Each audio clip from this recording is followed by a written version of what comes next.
hitherto excluded from institutions, those redlined access to services such as credit.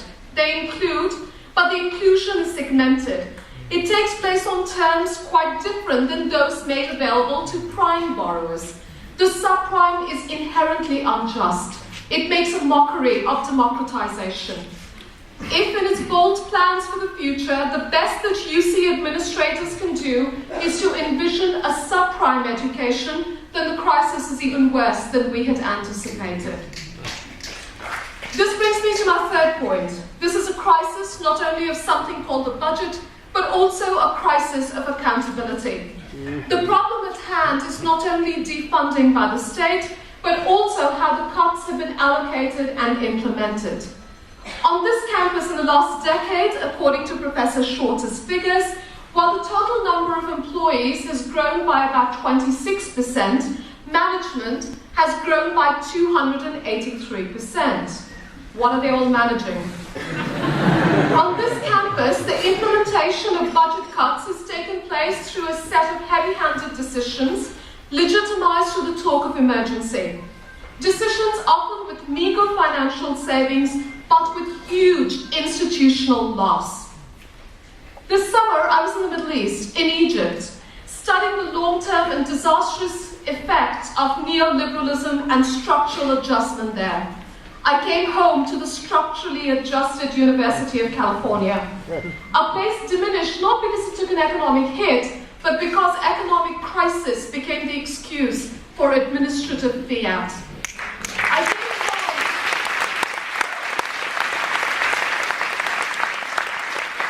came home to a regime that, to borrow a term from a previous political era, is made up of deciders. I'm the decider and I decide what's best. Remember that? Well, this will not keep our universities safe. But I also came home to hope, to solidarity.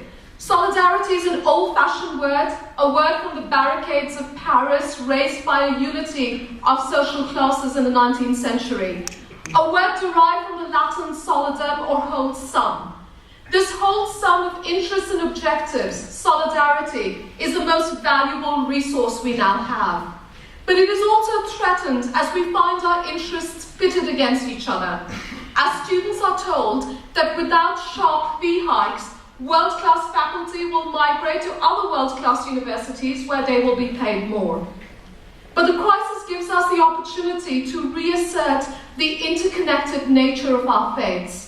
To say not in our name, to ask for justice and transparency in the implementation of budget cuts, to assert that a 4% pay reduction for workers making less than $40,000 a year is immensely more painful than a 10% pay reduction for those making more than $240,000.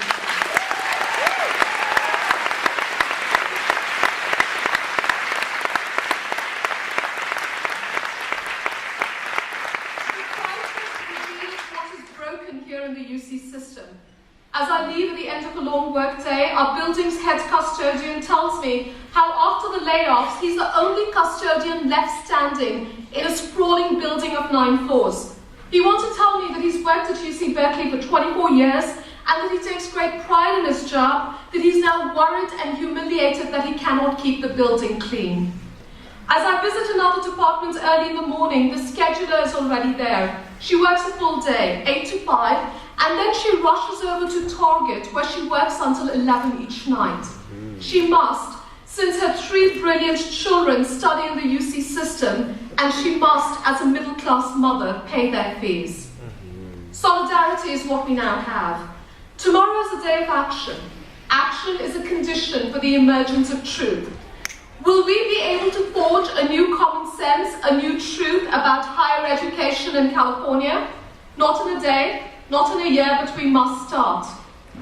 I teach in this beautiful room twice a week. I teach a course on poverty and inequality. Tomorrow I will be walking out for 2 reasons. I will walk out because we all have to make visible the crisis of state defunding that is upon us. We cannot wait around for others to do this for us, not even those who get paid to do this. We have to convince Californians to stand with us in solidarity.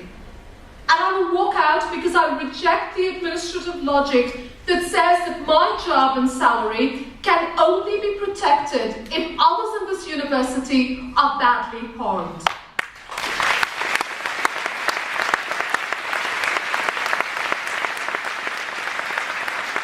As a member of what Mike Davis has called the first-class passengers, I will be walking out to say not in my name. I will be walking out to express solidarity with the pain of rising fees and vulnerable jobs, not in my name. Thank you.